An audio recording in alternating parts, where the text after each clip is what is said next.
उन्होंने बोला कि हमने सर्जिकल स्ट्राइक करी है टेररिस्ट के ऊपर। अरे भाई, टेररिस्ट पे कौन सर्जिकल स्ट्राइक करता है? जो टेररिस्ट होता है उसका कोई नाम नहीं है, उसका कोई अता पता नहीं है, वो कहाँ से आया कहाँ गया कोई नहीं जानता। हम क्या खो रहे हैं? हम अपने वीर सिपाही खो रहे हैं। अगर प्रधानमंत्री बोल रहे हैं कि कोई नहीं आया है, इसका मतलब ये है कि हम इस बात को आगे नहीं बढ़ाना चाहते, जबकि लड़ाई शुरू भी नहीं हुई है और आपने ये बात कह दी। इसका मतलब अब चीन को ये बिल्कुल क्लियर हो गया कि आगे जो भी कुछ होगा वो मैं तय करूंगा। ये जो अब सिचुएशन हो गई है जहां दोनों तरफ की फौज आमने सामने है, ये एक परमानेंट चीज हो गई है। टू फ्रंट वॉर हमारी फौज का और हमारे पूरे देश का पॉलिटिकल सिस्टम का मैं समझता हूँ एक जुमला है, एक बहुत बड़ा झूठ है। पॉलिटिकल ऑब्जेक्टिव अचीव करने के लिए आप मिलिट्री फोर्स यूज करते हैं।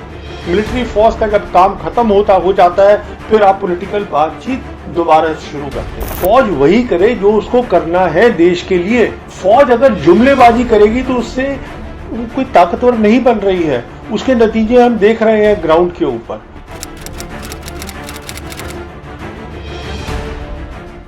सेना और राजनीति को लेकर आज देश में तरह तरह की बातें हो रही हैं। लोगों के जहन में तरह तरह के सवाल हैं। आइए आज उन्हीं सवालों के जवाब जानने की कोशिश करते हैं। हमारे साथ मौजूद हैं रिटायर्ड आर्मी ऑफिसर और फोर्स मैगजीन के संपादक श्री प्रवीण सानी जी। सर, मेरा पहला सवाल आपसे ये है, टू फ्रंट वॉर की बात कई बार सामने आई है, इसका जिक्र हमारे आर्मी चीफ भी कर चुके हैं। आखिर हम इसके लिए कितना तैयार हैं? देखिए, ये टू फ्रंट वॉर हमारी फौज का और हमारे पूरे देश का पॉलिटिकल सिस्टम का मैं समझता हूँ एक जुमला है, एक बहुत बड़ा झूठ है। ये झूठ इसलिए, जुमला इसलिए है क्योंकि इसको कभी इंडियन आर्मी ने वॉर गेम ही नहीं किया है। वॉर गेम का मतलब ये होता है कि आप उसको एक साइंटिफिक तरीके से जो होती है फौज, वो इसको देखती है हमारी कितनी ताकत है, दुश्मन की कितनी क्षमता है, उनके पास क्या हथियार है, हमारे पास क्या हथियार है, किस तरीके से लड़ाई लड़ी जाएगी, ये सब चीज़ें देखी जाती हैं और फिर नतीजे पे पहुंचा जाता है कि साहब क्या टू फ्रंट या वन फ्रंट वॉर हो सकती है कि नहीं हो सकती, या हमें क्या क्या उसमें तैयारी करनी है। अभी जब हम टू फ्रंट वॉर की बात करते हैं, एक फ्रंट होता है पाकिस्तान, एक फ्रंट होता है चीन। सवाल ये है कि आज की डेट में चीन की जो काबिलियत है और जो पाकिस्तान की काबिलियत है वो बहुत ज़्यादा अलग है, और हमारी काबिलियत जो है वो चीन के सामने बहुत ही कम है। तो अगर टू फ्रंट वॉर की जो सोच है, जिसका बेसिक मुद्दा ये है, क्या सोच ये है कि देखिए साहब, अगर हम देखेंगे एक हमारा प्राइमरी फ्रंट है, मान लीजिए चीन हमारा प्राइमरी फ्रंट है, पाकिस्तान हमारा सेकेंडरी फ्रंट है, तो हम देखेंगे कि साहब प्राइमरी फ्रंट पे हम किस तरीके से सेकेंडरी फ्रंट से कुछ फौज लाके वहाँ पे वो लड़ सकते हैं। जब लड़ाई बहुत अलग है तो ये फौज वहाँ जाके करेगी क्या, या वो फौज यहाँ पर आके करेगी क्या। सो ये एक ऐसी चीज़ है जिसको हम इस पर पैसे लगा रहे हैं। अब हम इसी के बेसिस पर, टू फ्रंट वॉर के बेसिस पर, रावत साहब जो हमारे चीफ ऑफ डिफेंस स्टाफ हैं, जनरल रावत, उन्होंने एक बहुत सारे रिफॉर्म्स करना चाहते हैं, ऑर्गेनाइजेशंस चेंज करना चाहते हैं। अगर आपकी बुनियाद ही इतनी शेकी है, अगर वो इतनी गलत बुनियाद है जिसकी कि कोई जो कभी वॉर गेम नहीं हुई है, तो ये रिफॉर्म्स का मतलब क्या है। अब सवाल ये है कि ये बात चलती क्यों रहती है, इसके बारे में कोई बोलता क्यों नहीं। तो उसमें दो बातें हैं। पहली बात तो ये है कि जिनको मालूम है लोगों को कि ये बना भी कैसे टू फ्रंट वॉर की सोच, वो बोलना नहीं चाहते, वो चुप रहना चाहते हैं। और दूसरी बात ये, अगर आप ये बताएंगे कि हम टू फ्रंट के कारण अब हम इतने सारे रिफॉर्म करेंगे, तो इसका कारण एक ही हो सकता है कि इससे क्या पता चलेगा कि मोदी सरकार के राज में इतनी बड़ी बड़ी चीज़ें हुई जो पहले कभी नहीं हुआ। तो ये एक परसेप्शन मैनेजमेंट हो जाती है। लोग फिर बात करते हैं, अरे देखिए इन्होंने कहा था मोदी सरकार ने कि जो नेशनल सिक्योरिटी है वो हमारी जो है वो स्ट्रेंथ है, वो हमारी ताकत है। तो उस ताकत की बेसिस पर अब हम कहते हैं कि हम दो फ्रंट पे लड़ाई कर सकते हैं, हम ये रिफॉर्म कर देंगे। पर जिस दिन when the war will start, ये सब एक दिन में ख़त्म हो जाएगा। ये कामयाब चीज़ हो ही नहीं सकती क्योंकि इसकी बुनियाद ही जो है वो सॉलिड नहीं है। सर्जिकल स्ट्राइक को मौजूदा सरकार द्वारा बहुत ज़्यादा भुनाया जा रहा है और बहुत ज़्यादा प्रचारित किया जा रहा है। क्या इससे पहले कभी सर्जिकल स्ट्राइक नहीं हुई है? देखिए, ये अनफॉर्चुनेटली बहुत दुखद बात है कि जो ये 2016 सितंबर में सो कॉल्ड सर्जिकल स्ट्राइक हुई, और ये सर्जिकल स्ट्राइक इंडियन आर्मी के जनरल ने बोला है ये वर्ड पहले। ये जिस दिन की ये उन्होंने प्रेस कॉन्फ्रेंस करी थी 26 सितंबर, मुझे याद है 2016 को, ये जनरल रणबीर सिंह थे जो हमारे डीजीएमओ थे। उन्होंने बोला कि हमने सर्जिकल स्ट्राइक करी है टेररिस्ट के ऊपर। अरे भाई, टेररिस्ट पे कौन सर्जिकल स्ट्राइक करता है? सर्जिकल स्ट्राइक का एक मतलब होता है मिलिट्री की सोच के अंदर, उसका मतलब होता है कि जो टारगेट है वो लेजिटिमेट टारगेट हो। मतलब आप दुश्मन की फौज, टेररिस्ट फौज नहीं है, पाकिस्तान की फौज पे आप अटैक करके दिखाइए। और सर्जिकल स्ट्राइक का मतलब होता है कि आप अटैक, इतना भारी अटैक और इतना डीप अटैक करें कि उसको जो है कैंपेन लेवल पे या पूरी वॉर लेवल पे या हाईएस्ट लेवल के ऊपर उसको नुकसान हो। तो वो होती है सर्जिकल स्ट्राइक जो नॉर्मली एयर फोर्स करती है। तो ये कहना कि एंटी टेरर ऑपरेशन था जिसमें कि आपके जवान जो थे, नॉर्मली क्या हुआ करता था 1990s में, जब पहले सरकार थी, कांग्रेस की सरकार थी, तब हम इससे ज्यादा करा करते थे। तब हम करते थे जिसको बोलते हैं रेड। रेड का मतलब यह होता है कि छोटे लेवल पर ही, ब्रिगेड लेवल के ऊपर ही, बात प्राइम मिनिस्टर दफ्तर तक नहीं जाती थी, उसी लेवल के ऊपर लड़के जाते थे और पाकिस्तान की पोस्ट के ऊपर हमला करके वापस आ जाते थे। और वो भी ये करते थे, ऐसी बात नहीं है, उनकी भी ताकत है। तो ये रेड्स हुआ करते थे तब, वो ज्यादा बड़ी बात थी। अभी हमने क्या किया कि 3 हमने लॉन्च पैड जो होता है वो एक टेम्पररी अरेंजमेंट होता है जहां पर कि जो टेररिस्ट होते हैं, जो ट्रेन हो गए हैं और जिनको अब लॉन्च करना है हिंदुस्तान की सरहद के अंदर, तो वो वहां पर जो है कुछ देर के लिए उनको रखा जाता है जिससे कि सही टाइम के ऊपर उनको आप लॉन्च कर सके। तो वो वहां पर थे, उसकी खबर थी हमें। हमने क्या किया, टोटल 5 लॉन्च पैड थे। 3 जो थे वो पीर पंजाल के नॉर्थ में थे, 2 साउथ में थे, और इसको हाईएस्ट लेवल पे हमने कोऑर्डिनेट किया। आर्मी कमांडर उसमें इन्वॉल्व हो गए, जनरल हुड्डा साहब। उसके अंदर अब जो बातें आ रही हैं उसमें पीएमओ भी, प्राइम मिनिस्टर ऑफिस भी इन्वॉल्व था।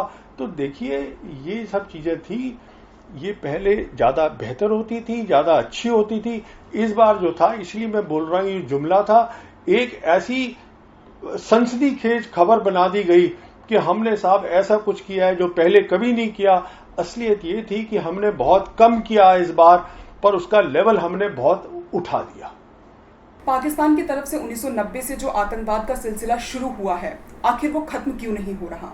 वो इसलिए खत्म नहीं हो सकता और ये खत्म होगा भी नहीं। उसका सबसे बड़ा कारण ये होता है कि अगर आपका इस समय, जैसे हम बात कर रहे हैं कि वहां से प्रॉक्सी वॉर आ रही है, जब तक हिंदुस्तान की फौज में ताकत नहीं होगी लड़ाई करने की पाकिस्तान के साथ, जो पाकिस्तान समझता है आज नहीं है, इसीलिए वो ये जो है आप वहां से भेजता रहता है। उनके लिए देखिए वो क्या खो रहे हैं, वो कुछ भी नहीं खो रहे, क्योंकि जो टेररिस्ट होता है उसका कोई नाम नहीं है, उसका कोई अता पता नहीं है, वो कहां से आया कहां गया कोई नहीं जानता। हम क्या खो रहे हैं? हम अपने वीर सिपाही खो रहे हैं जिनका नाम है, जिसका घर पता है, जिसके बच्चे हैं, माँ बाप है। हम इन सबको खो रहे हैं। किसका नुकसान ज्यादा हो रहा है?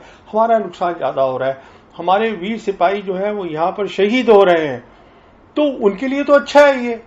तो सवाल ये है, ये अब हमको अपने जनरल से पूछना है कि साहब, आप एक तरफ तो बात करते हैं हमने सर्जिकल स्ट्राइक करी है और दूसरी तरफ आप प्रॉक्सी वॉर नहीं रोक सकते। इसलिए नहीं आप रोक सकते हैं क्योंकि पाकिस्तान जानता है आप में ताकत नहीं है आज की डेट में लड़ाई करने की। सच्चाई को, ये देश को बताना है सच्चाई को। क्यों नहीं है? क्योंकि हम उस तरफ ध्यान ही नहीं दे रहे हैं। हम सिर्फ ध्यान दे रहे हैं कि किसी तरीके से एक मैसेज जाना चाहिए कि साहब एक बहुत अच्छी फौज है, और हम अच्छी फौज तो है हमारी, पर हमारी लीडरशिप अच्छी नहीं है। दिक्कत हमारी सबसे बड़ी ये है, फौज हमारी लड़ती है हमारे सिपाही बहुत वीर हैं, पर अगर आपकी अच्छी लीडरशिप होगी तो वो कहेगी कि साहब हमें पहले एक काबिलियत बनानी है अपनी, जिससे पाकिस्तान को लगे कि साहब अगर मैंने ये ऐसे ही सिलसिला जारी रखा तो लड़ाई होगी, तो हो सकता है लड़ाई में मैं हार जाऊं। उनको ये लगता ही नहीं है, तो दिक्कत सारी ये है, इसलिए ये कभी खत्म हो ही नहीं सकती। बालाकोट स्ट्राइक का क्या महत्व है? देखिए, ये एक दूसरा जुमला है। ये सवाल ये होता है, देखिए मैं आपको समझाता हूं कि जो लड़ाई होती है और जो पॉलिटिकल लीडरशिप करती है, ये दो अलग चीजें होती हैं। समझाने के लिए के तरीका ये रहेगा कि पॉलिटिकल लीडरशिप चाहती है कि साहब पाकिस्तान कुछ इस तरीके से काम करे, पाकिस्तान नहीं करना चाहता उस तरीके से काम। तो फिर आप क्या करते हैं, आप अपनी फौज को बोलते हैं कि साहब आप कुछ ऐसा करिएगा जिससे कि हम ऐसी सिचुएशन बना दे, उसके बाद जब बातचीत हो तो वो हमारे फेवर में हो। इस कहने का मतलब ये है कि जो पॉलिटिकल ऑब्जेक्टिव है एक देश का और जो मिलिट्री ऑब्जेक्टिव है एक देश का, वो कभी एक नहीं होता। वो हमेशा पॉलिटिकल ऑब्जेक्टिव अचीव करने के लिए आप मिलिट्री फोर्स यूज करते हैं। मिलिट्री फोर्स का जब काम खत्म हो जाता है, फिर आप पॉलिटिकल बातचीत दोबारा शुरू करते हैं। बालाकोट में क्या हुआ कि ये दोनों एक हो गए। मिलिट्री इस्तेमाल हुई है for the political objective.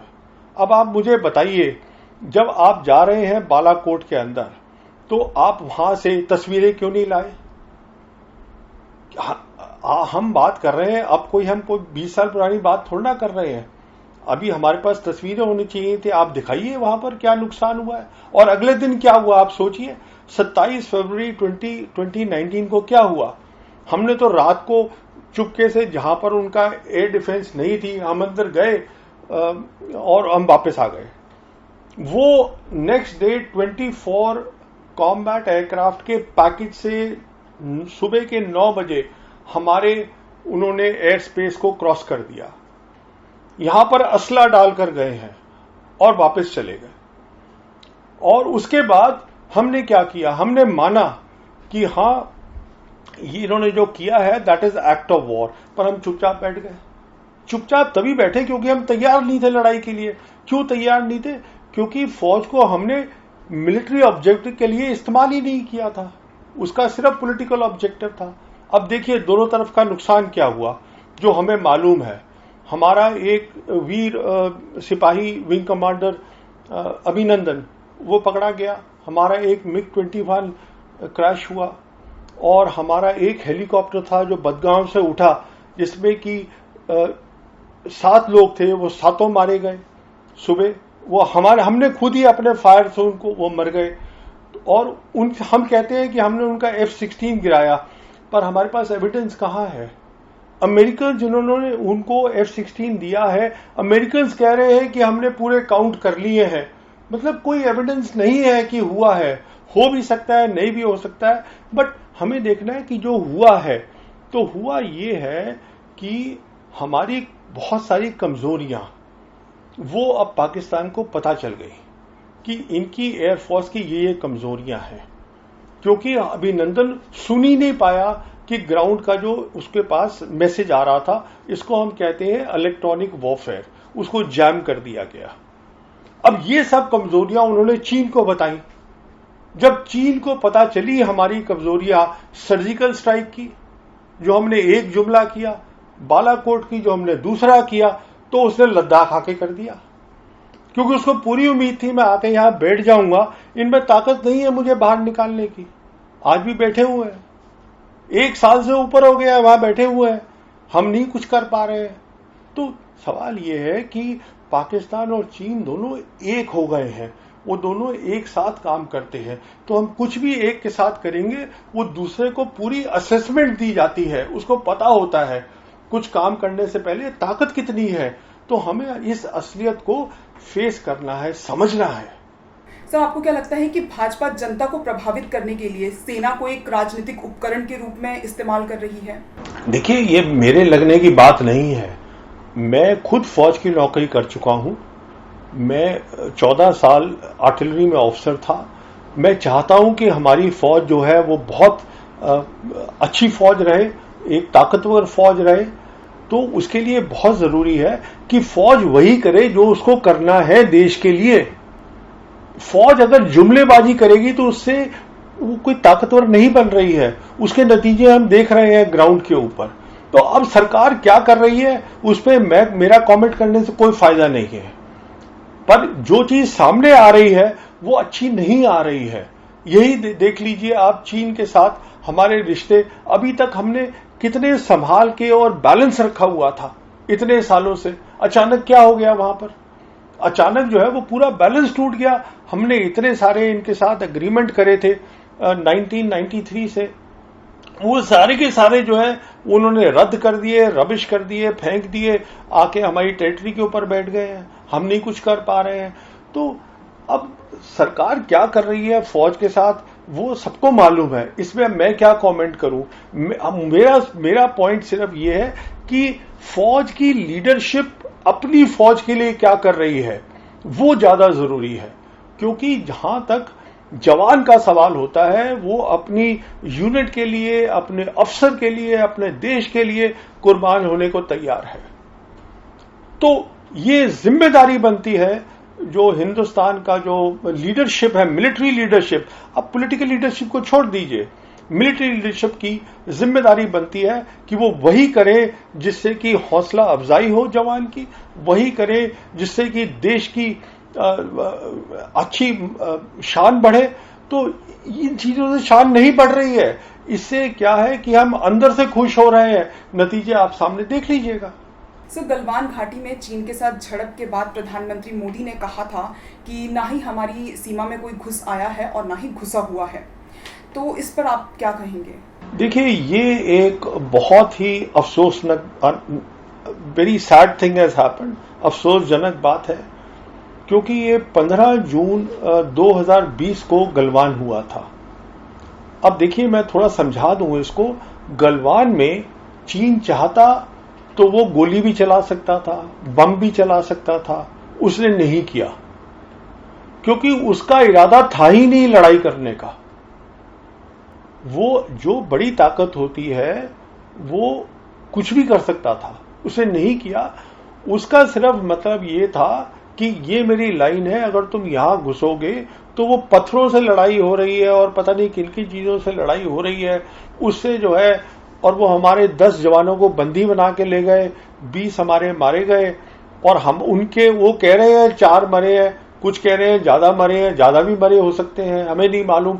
Main बात यह है, देखिए, कि सरकार को सोचना चाहिए था, अगर इन्होंने असला इस्तेमाल नहीं किया है इसका मतलब चीन लड़ाई नहीं करना चाहता है। पर 19 तारीख को जब ऑल पार्टी कॉन्फ्रेंस हो रही थी, जब प्राइम मिनिस्टर एड्रेस कर रहे थे, उन्होंने ये बयान दे दिया। इस बयान का सीधा मतलब होता है कि अगर प्रधानमंत्री बोल रहे हैं कि कोई नहीं आया है, इसका मतलब यह है कि हम इस बात को आगे नहीं बढ़ाना चाहते हैं, जबकि लड़ाई शुरू भी नहीं हुई है और आपने ये बात कह दी। इसका मतलब अब चीन को ये बिल्कुल क्लियर हो गया कि आगे जो भी कुछ होगा वो मैं तय करूंगा, किस तरीके से डिसएंगेजमेंट होगी, नहीं होगी, और वही हम देख रहे हैं हो रहा है। उन्होंने बोला पैंगोंग सो में हम करेंगे डिसएंगेज, क्योंकि वहां हमारी जो बहादुर फौज है वो अचानक जो है वो अगस्त के अंदर जाके ऊपर बैठ गई थी, उनको तकलीफ हुई, लड़ाई वो भी नहीं करना चाहते। हम तो खैर तैयार ही नहीं है लड़ाई के लिए, वो करना नहीं चाहते, फर्क ये है बहुत बड़ा।